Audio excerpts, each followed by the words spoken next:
నమస్కారం friends. SC క్యాస్ట్కి చాలా పెద్ద ఆపర్చునిటీ వచ్చింది. తెలంగాణ ఎస్సీ కార్పొరేషన్ ద్వారా 90% వరకు సబ్సిడీతో 2 వీలర్ మరియు ఈవీ ఆటోలు పొందవచ్చు. ఎలా అప్లై చేయాలో ఇప్పుడు చూద్దాం. దీనిలో సెల్ఫ్ ఎంప్లాయ్మెంట్ కోసం వెహికల్స్ ఇవ్వడం జరుగుతుంది. మీరు ఈ స్కూటర్ లేదా ప్యాసింజర్ ఆటో అంటే ఈవీ 3 వీలర్ ఏదైనా తీసుకోవచ్చు. ఇక ఎలిజిబిలిటీ చూసుకున్నట్లయితే ఎస్సీ క్యాస్ట్కు సంబంధించిన వాళ్ళు అయి ఉండాలి, అలాగే తెలంగాణకి సంబంధించిన వాళ్ళు అయి ఉండాలి, మరియు ఏజ్ చూసుకున్నట్లయితే 21 సంవత్సరాల నుండి 55 సంవత్సరాల మధ్యలో ఉండాలి. ఇన్కమ్ సర్టిఫికేట్ అనేది కూడా మీరు ఉంచుకోవాల్సి ఉంటుంది. అలాగే డాక్యుమెంట్ చూసుకున్నట్లయితే Aadhaar card, caste certificate, income certificate, driving licence అనేది తప్పనిసరిగా ఉండాలి. అండ్ అలాగే బ్యాంక్ అకౌంట్ డీటెయిల్స్ కూడా మీరు ఇక్కడ అప్డేట్ చేయాల్సి ఉంటుంది. ఇక ఈ వెబ్సైట్ లింక్ వచ్చేసి నేను డిస్క్రిప్షన్లో ఇస్తాను. మీరు డైరెక్ట్గా ఆ లింక్ క్లిక్ చేస్తే ఇప్పుడు మనం చూస్తున్న ఈ పేజ్లోకి మీరు రీడైరెక్ట్ చేస్తుందన్నమాట. ఇక్కడ మీరు చూసుకున్నట్లయితే కింద మీకు స్క్రోల్ చేస్తే economic support scheme registration form SC corporation అనేది మీకు కనిపిస్తుందన్నమాట. సో ఫస్ట్ మీరు ఈ లింక్ ఓపెన్ చేసిన తర్వాత ఆ economic support scheme registration form ఏదైతే ఉంటుందో దాన్ని మీరు క్లిక్ చేయాల్సి ఉంటుంది. క్లిక్ చేసిన వెంటనే మనకు కొత్త పేజ్ అనేది ఓపెన్ అవుతుందన్నమాట. ఆ ఓపెన్ అయిన పేజ్లో మీకు ఇక్కడ SC corporation registration click here అని ఉంటుంది. అది క్లిక్ చేస్తే మీకు beneficiary registration form for SC corporation అనేది మీకు ఒక అప్లికేషన్ అనేది ఓపెన్ అవుతుంది. అందులో మీరు మీ ఆధార్ కార్డులో ఏదైతే నేమ్ ఉంటుందో ఫుల్ నేము, ఆ నేమ్ అనేది మీరు ఇవ్వాల్సి ఉంటుంది.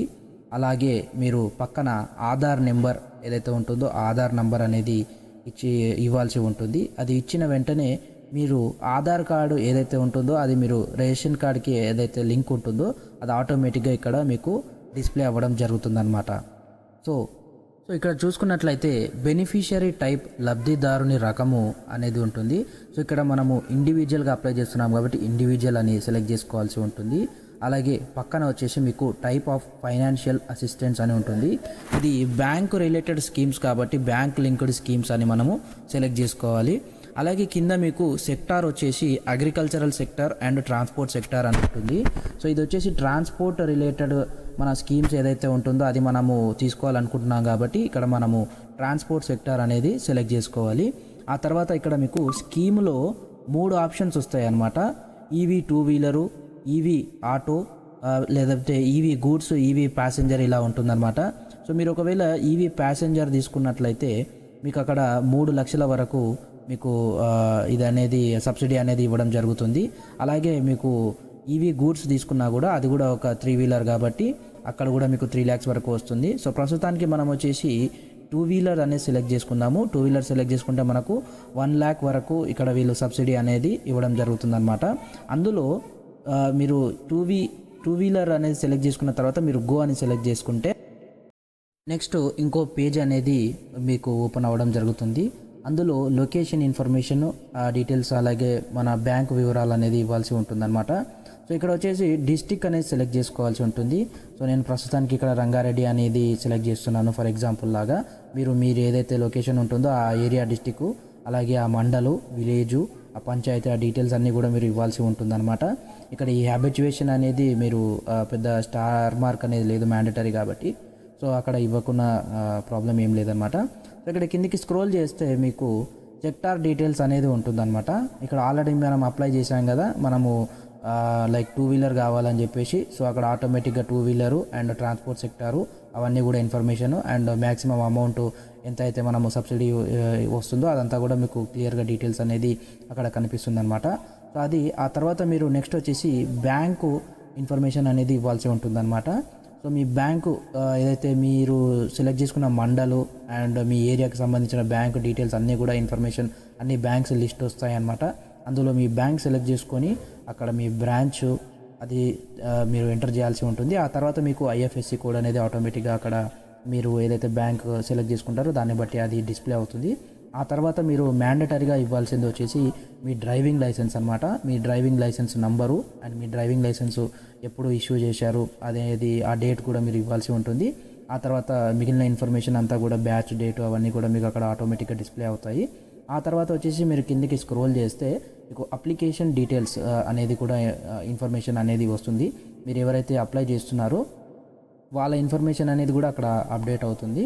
సో అక్కడ మీరు మీ ఫాదర్ నేము, అలాగే మీరు ఫిజికల్లీ ఛాలెంజ్డ్ అయితేనేమో ఎస్ లేకపోతే నో అనేది ఇచ్చి మీ జెండర్ అనేది సెలెక్ట్ చేసుకోవాల్సి ఉంటుందన్నమాట. సో మీరు జెండర్ సెలెక్ట్ చేసుకున్న తర్వాత మీకు ఏరియా వచ్చేసి మీరు రూరల్ ఏరియానా లేకపోతే మీరు అర్బన్ ఏరియానా అనేది ఉంటుంది. సో మీరు అది సెలెక్ట్ చేసుకోండి. ఆ తర్వాత మీకు క్యాస్ట్ అనేది అడుగుతుంది. సో ఇక్కడ బీసీసీ అండ్ ఎస్సీ రెండు కనిపిస్తాయి. ఇందులో వచ్చేసి మీరు ఎస్సీ అనేది సెలెక్ట్ చేసుకోవాలి, ఎందుకంటే ఈ సబ్సిడీ అనేది ఎస్సీ క్యాస్ట్కి సంబంధించిన వాళ్ళకి మాత్రమే గవర్నమెంట్ ఇస్తుంది కాబట్టి సో మీరు ఎస్సీ వాళ్ళు మాత్రమే అప్లై చేసుకోవాలి. అండ్ ఎస్సీ అనేది అక్కడ ఇచ్చిన తర్వాత మీరు మీ సేవ క్యాస్ట్ సర్టిఫికేట్లో మీకు నంబర్ ఉంటుంది కదా, ఆ ఇన్ఫర్మేషన్ నంబర్ ఏదైతే ఉంటుందో అది మీరు ఎంటర్ చేయాల్సి ఉంటుంది. ఆటోమేటిక్గా మీకు అక్కడ నేము అండ్ సబ్ క్యాస్ట్ అవన్నీ డీటెయిల్స్ కూడా వస్తాయి. అండ్ కింద వచ్చినట్లయితే మీకు క్వాలిఫికేషన్ ఉంటుంది. క్వాలిఫికేషన్ మీరు ఎస్ఎస్సి ఇంటర్ మీరు ఏదైతే మీ ఎడ్యుకేషన్ డీటెయిల్స్ ఉంటాయో అవన్నీ కూడా మీరు అక్కడ ఫిల్ చేయాల్సి ఉంటుంది. ఆ తర్వాత మీరు మీ సేవ number like income cash certificate number ఏదైతే ఉంటుందో ఇన్కమ్ నెంబరు అది మీరు ఎంటర్ చేయాలనుకుంటే చేసుకోవచ్చు, లేదంటే లేదు, అది మ్యాండేటరీ అయితే కాదు, బట్ ఇస్తే మంచిది. అండ్ ఇంకొకటి మీ డేట్ ఆఫ్ బర్త్ మీరు ఎంటర్ చేయాల్సి ఉంటుంది యాజ్ పర్ మీ ఆధార్ కార్డు లేకపోతే మీ సర్టిఫికేట్ ఏదైతే ఉంటుందో దాని ప్రకారంగా మీరు ఎంటర్ చేయండి. అలాగే మీరు మీ ఇన్కమ్ నంబరు మీరు ఇన్కమ్ ఏదైతే ఉంటుందో దాంట్లో మీ టోటల్ ఇన్కమ్ ఇయర్లీ ఇన్కమ్ ఎంత అయితే ఉంటుందో అది మీరు ఇవ్వాల్సి ఉంటుంది. అలాగే మీ మొబైల్ నంబరు మీరు ఏదైతే సెల్ ఫోన్ వాడుతున్నారో దానికి సంబంధించిన నంబరు ప్లస్ మీ ఆల్టర్నేట్ నెంబర్ కూడా మీరు ఇవ్వాల్సి ఉంటుంది. అలాగే మీ వృత్తి మీ ఆక్యుపేషన్ అనేది మీరు సెలెక్ట్ చేసుకోవాల్సి ఉంటుంది. అది సెలెక్ట్ చేసుకున్న తర్వాత మీరు కింద స్క్రోల్ చేస్తే మీకు మీ డీటెయిల్స్ అడుగుతుందన్నమాట. మీ ఇంటి నెంబరు, డోర్ నెంబరు అండ్ అలాగే మీ కంప్లీట్ అడ్రస్ అనేది మీరు ఇవ్వాల్సి ఉంటుంది. అండ్ ఇంకా స్క్రోల్ చేస్తే మీరు బెనిఫిషియరీ ఫోటో ఏదైతే ఉంటుందో మీరు ఎవరైతే అప్లికేషన్ అప్లై చేస్తున్నారో వాళ్ళ ఫోటో ప్లస్ అలాగే పాన్ కార్డ్ డీటెయిల్స్, అలాగే డ్రైవింగ్ డీటెయిల్స్, డ్రైవింగ్ లైసెన్స్కి సంబంధించి front copy and back copy ఇవన్నీ కూడా మీరు ఫొటోస్ తీసి పెట్టుకుని ఉండాలి. అండ్ అది కూడా మీరు 50 నుంచి 500 kb మధ్య లోపలనే మీరు ఆ సైజ్ అనేది చెక్ చేసుకోవాలి. అది మాత్రమే మీరు అలౌ చేస్తారు, ఎందుకంటే మీరు 500 kb దాటితే అది మళ్ళీ మీకు ఎర్రర్ చూపిస్తుంది. సో మీరు 50 నుంచి 500 kb మధ్యలోనే మీరు మీ ఏదైతే డాక్యుమెంట్స్ ఉంటాయో అవన్నీ కూడా మీరు అప్లోడ్ చేయాల్సి ఉంటుంది. ఆ తర్వాత మీరు అక్కడ చెక్ మార్క్ చేసి సబ్మిట్ చేసుకోవాల్సి ఉంటుంది. ఇలాంటి ఇన్ఫర్మేషన్ ఇంకా మీరు తెలుసుకోవాలి అనుకుంటే తప్పకుండా లైక్ చేసి ఈ ఛానల్ని సబ్స్క్రైబ్ చేయండి అండ్ సపోర్ట్ చేయండి. Thank you.